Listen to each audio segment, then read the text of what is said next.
ready to go work? Let's go. The dogs that we're considering are really the best of the best. It's what they were bred and raised to do. If their person is in harm's way, they have to make the decision not to take that command. There's 3 boys and 2 girls. Patriot, Potomac, Primrose, Poppet, and Phil. I think you're a bit of a celebrity already.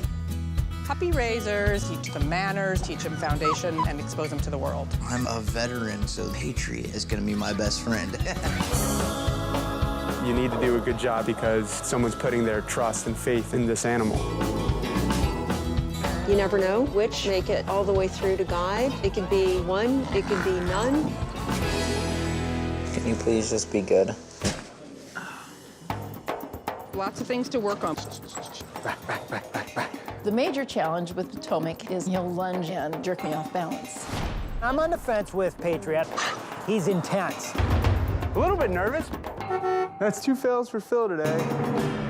I don't know if he's gonna make it.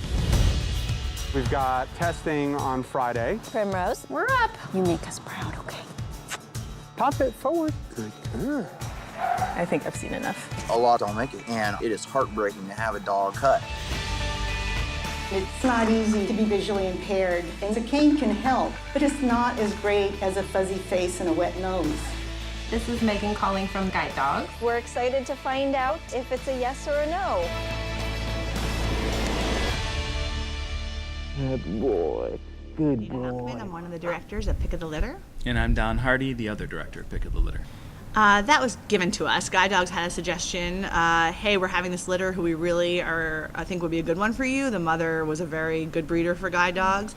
And they said, we think you should come. We strongly urge you to do that, even though it's 2 months before we thought we were going to start. But we urge you to come on Tuesday. So we went. We did that. No, I hadn't. Wow. So, wow, it was fascinating. They're little rats. And, the poor mom, 5 dogs. And it was quite an experience. Yep, definitely. Yep, we have a little social media war. If after you see the movie you want to join the war. I am Team Patriot. And I am Team Phil. Oh, Phil. Yes, there you go. That's the appropriate reaction. I like the underdog. Patriot is kind of a wreck of a dog. I mean, but he's very, so on the surface he's a wreck. But I think it's really just because he's overly emotional and he really connects to people. Everybody in the film or in his life that were in the film, that got attached to him, including me, just was 100% on his team. And I think, he really can win you over as a person. And I just loved his enthusiasm and his frenetic nature. And I think he was really intuitive. Yeah, I think Phil just has this laid-back demeanor right from the beginning that I enjoyed. And he would start looking for me as we would go show up at these shoots. He would have to, I'd have to go check in with him so he could get back to doing his job. He just would always want to say hello, and just a good-natured guy. Yeah, we started the film with a much more conventional big shoulder camera. And then we realized, and that was fine when the dogs were tiny little balls of fluff, but as they got bigger, it became very difficult to film them that way. And then once they got back to the Guide Dogs headquarters for the formal training, it became impossible. So over the weekend, I had to go on Amazon and buy a little gimbal, stabilizer with a smaller camera, and then chase my dog around the backyard to familiarize myself with how to work it and begin to trust the autofocus capabilities so that we could put it into action immediately. And we ended up buying 2 of them to use in the film, and it was the only way to be able to keep up and make the shot steady. And really, we wanted to also get it at the dog's level. We didn't want to make a movie that was all shot at human level looking down at the dogs. We wanted to keep it down there. So yeah, it was this wacky camera that could go up high and could swing down really low and be steady and be in focus. Get used to it after. Eventually, I thought there were more people involved, so it was all just YouTube. I was like, oh. When they were little, they used to knock over the cameras a lot. Patriot kind of always knocked over the cameras. Yeah. I've seen where he just goes straight for the camera. Yeah. And there are character traits in the dogs that come out like that throughout the film. One dog yawns a whole bunch, and Patriot is always bumping into the camera. But they learn to adapt to us, and we thought it could be one thing that would prevent Guide Dogs for the Blind from wanting to do the movie, is that we would be in the way of training. It turns out, they said, you're just another obstacle the dogs have to figure out how to navigate around.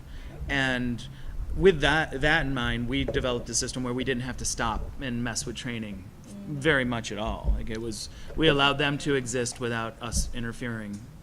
Oh, right, yeah. So my mom had done a newspaper series on following a litter of puppies from the day they were born to if they made the cut, and we thought that that was a way better idea for a visual medium like documentary than the newspaper. But she did the series, so we stole it from her. Steal from the best. What does she say to that? She loves it. I mean, when she goes to Q&As, and we always say that, and she gets a good kick out of it. We knew a lot about guide dogs, but the one part of this that I really loved was meeting the visually impaired people, and being able to really understand, you know, when you kind of run out of the way of a person in a cane, which we all do because we don't want to get in their way, that inherently is very isolating for them, that people are always running away from them, and that when the dogs come into their lives, they're much more accessible for people, so people are constantly talking to them, they're opening up their world in a way, even it's like a secondary benefit to these dogs, and that was something I didn't really understand, and so it really gave me an appreciation of visually impaired people that I haven't had you know, the benefit of being around before, and also how the dogs help them in a different way than what I expected. That's something we didn't really know much about when we embarked on this, but came to realize that there's so many these amazing volunteers that take on these serious volunteer jobs to raise these dogs, to bring them into their homes, to teach them all the basic commands, and to socialize them. And those are the folks you see a lot out in the community. They really come together around these dogs, and there's puppy clubs that support each other. And yeah, we didn't know too much about that when we got into it, but it's a great community, and it's something that more people can get involved in. How much goes into making these dogs, it's unbelievable. I think we didn't even realize, like, you know, even though we knew the broad strokes of it, but just how much time, commitment, how many people it takes to do this. And I just hope people, I know dog lovers will love this, but I think it's a movie for anybody, and I hope that non-dog lovers come in, you know, documentary lovers, and appreciate the competition film in this, like who will make it, who won't make it, and the drama inherent in any competition. I think, you know, who are you rooting for, and make sure that that dog that you're rooting for either makes it or doesn't make it. I think it's I hope people take that away from it too.